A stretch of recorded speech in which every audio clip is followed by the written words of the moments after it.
What's good, y'all? Today is day 15 of reading so y'all don't have to. I just finished day 32 of 90 Days of Sauce. And yeah, it's February 1st, man. Start of a new month. Let's get straight into this one. Today we'll be reading chapter 14 right here, as you can see. Good, good, good. Let's go ahead and get our cheeky little thumbnail. How we gotta get.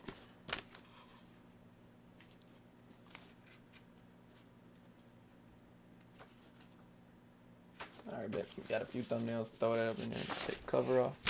But yeah, let's get straight into this, man. I'm very excited for this. This is the last chapter until the fourth section. So we're almost done with this book, y'all. I hope y'all enjoyed the journey. I will be reading it next. I will let my Instagram choose what book I'll read next for it. The Obstacle, the way I'm reading this one right now.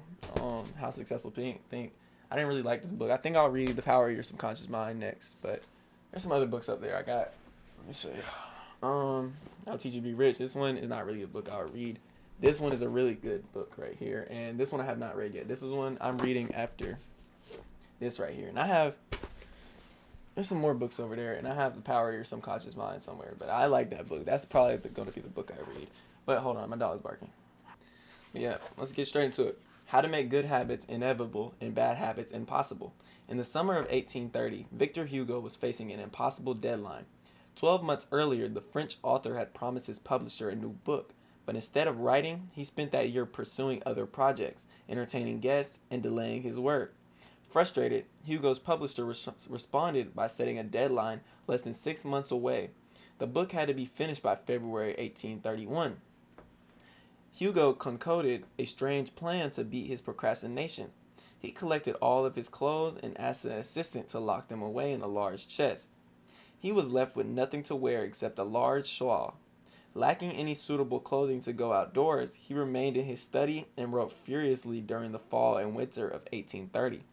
The Hunchback of Notre Dame was published 2 weeks early on January 14th, 1831. Sometimes success is less about making good habits easy and more about making bad habits hard. This is an inversion of the third law of behavior change. Make it difficult. If you find yourself continually struggling to follow through on your plans, then you can take a page from Victor Hugo and make your bad habits more difficult by creating what psychologists call a commitment device. A commitment device is a choice that you make in present that controls your actions in the future. It is a way to lock in future behavior, bind you to good habits, and restrict you from bad ones. When Victor Hugo shut his clothes away so that he could focus on writing, he was creating a commitment device. There are many ways to create a commitment device. You can reduce overeating by purchasing food in individual packages rather than in bulk size. If you can voluntarily ask to be added to the ban list at a casinos or online poker sites to prevent future gambling sprees, I've even heard of athletes who have to make weight for a competition, choosing to leave their wallets at home during the week before weigh-in so they won't be tempted to buy fast food. As another example, my friend and fellow habits expert Nir Eyal purchased an outlet timer, which is an adapter that he plugged into between his internet router and the power outlet. At 10 p.m. each night, the outlet timer cuts off the power to the router. When the internet goes off, everyone knows it's time to go to bed. Commitment devices are useful because they enable you to take advantage of good intentions before you can fall victim to the temptation. Whenever I am looking to cut calories, for example, I will ask the waiter to split my meal in a box half of it to go before the meal is served. If I waited until the meal came out and told myself I'll just eat half, it would never work. The key thing is to change the task such that it requires more work to get out of the good habit than to get started on it. If you are feeling motivated to get in shape, schedule a yoga session and pay ahead of time. If you're excited about the business you want to start, email an entrepreneur you respect and set up a consulting call. When the time comes to act, the only way to bail is to cancel the meeting, which requires effort and may cost money. Commitment devices increase the odds that you'll do it right thing. You'll do the right thing in the future by making bad habits difficult in the present. However, we can do even better. We can make good habits inevitable and bad habits impossible.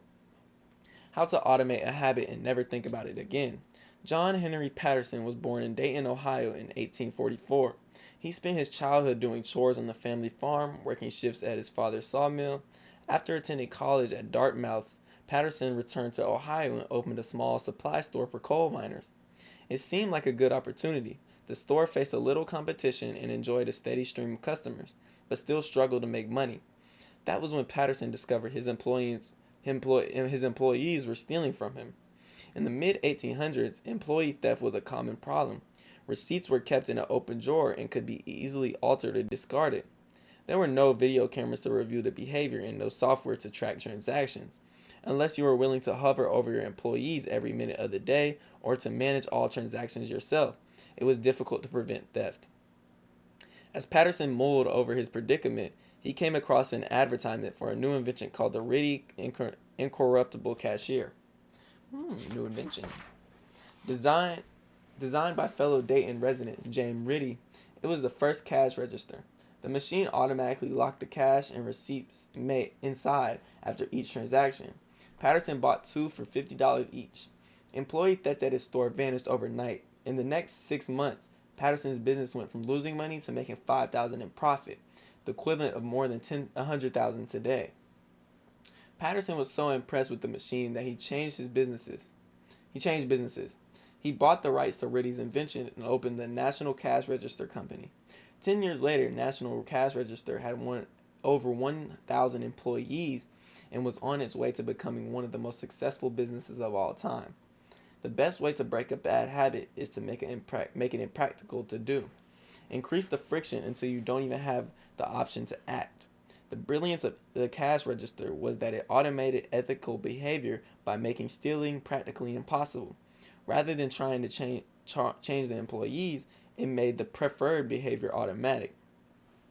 Some actions, like installing a cash register, pay off and again. These one-time choices require a little bit of effort up front, but create increasing value over time. I'm fascinated by the idea that a single choice can deliver returns again and again, and I survey my readers on their favorite one-time actions that led to better long-term habits. The table on the following page shares one of the most popular answers. I'd wager that if the average person were to simply do half of the one-time actions on this list, even if they didn't give another thought to their habits, most would find themselves living a better life a year from now. These one-time actions are straightforward, a way to employ the third law of behavior change. They make it easier to sleep well, eat healthy, be productive, save money, and generally live better. Here's the one-time action chart, as you can see. Face up. But of course, there are many ways to automate good habits and eliminate bad ones. Typically, they involve putting technology to work for you.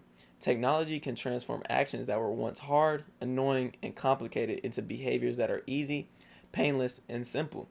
It is the most reliable and effective way to guarantee the right behavior. This is particularly useful for behaviors that happen often too infrequently to become habitual. Things you have to do monthly or yearly, like rebalancing your investment portfolio, are never repeated frequently enough to become a habit. So they benefit from particular form of technology remembering to do them for you. Other examples include medicine. Prescriptions can be automatically refilled, personal finance, employees can save for retirement with an automatic wage deduction, cooking, a meal delivery service can do your grocery shopping, productivity, social media browsing can be cut off with a website blocker. When you automate as much of your life as possible, you can spend your effort on the tasks machines cannot do yet. Each habit that we have handed over to the authority of technology frees up time and energy to pour into the next stage of growth. As mathematician and philosopher Alfred North Whitehead wrote, civilization advances by extending the number of operations we can perform without thinking about them. Of course, the power of technology can work against us as well. Binge watching becomes a habit because you have to put more effort in to stop looking at the screen than to continue doing so. Instead of pressing a button to advance the next episode, Netflix or YouTube will autoplay it for you. All you have to do is keep your eyes open. Technology creates a convenience that enables you to act on your smallest whims and desires. At the mere suggestion of hunger, you can have food delivered to your door. At the slightest hint of boredom, you can get lost in the vast expanse of social media. When the effort required to act on your desires become effectively zero, you can find yourself slipping into whatever impulse arises at the moment. The downside of automation is that we can find ourselves jumping from easy task to easy task without making time for more difficult, but ultimately more rewarding work. I often find myself gravitating towards social media during any downtime. If I feel bored just for a fraction of a second, I reach for my phone. It is easy to write off these minor distractions as just taking a break, but over time they can accumulate into a serious issue. The constant tug of just one more minute can prevent me from doing anything of consequence. I'm not the only one. The average person spends over 2 hours a day on social media. What could you do with the extra 600 hours per year? During the year I was writing this book, I experimented with a new time management strategy. Every Monday, my assistant would reset the passwords on all my social media accounts, which logged me out of each device. All week, I worked without distraction. On Friday, she would send me the new password. I had the entire weekend to enjoy what social media had to offer until Monday morning, when she would do it again. If you don't have an assistant, team up with a friend or family member and reset each other's passwords each week. One of the biggest surprises was how quickly I adapted. Within the first week of locking myself out of social media, I realized that I didn't need to check it nearly as often as I had been, and I certainly didn't need it each day. It had simply been so easy that it had become the default. Once my bad habit became impossible, I discovered that I did actually have the motivation to work on more meaningful tasks. After I removed the mental candy from my environment, it became much easier to eat the healthy stuff. When working in your favor, automation can make your good habits inevitable and your bad habits impossible. It is the ultimate way to lock in future behavior rather than relying on willpower in the moment. By utilizing commitment devices, strategic one-time decisions, and technology, you can create an environment of inevitability. A space where good habits are not just an outcome you hope for, but an outcome that is virtually guaranteed. Yeah, just like that, we are now on to the fourth law, make it satisfying. And yeah, we're making some progress, my brothers. Ain't that right? You know, we gotta. But yeah, that is a great chapter to talk about. Yeah, just making things like impossible to think. When he talk about how the dude put all his outside clothes into a chest until he finished the book, that's one thing. When I do my schoolwork, I throw my phone into the bed all the way across the room, so I don't even have to go get it. If I had to go get it, I had to take my headphones off. I had to get out my chair, had to go all the way over there and get it. That's really a lot of work. So yeah, just please do stuff that makes bad habits impossible. And yeah, thank y'all for coming out. We're almost done with this book, and I hope y'all enjoy it. Thank y'all.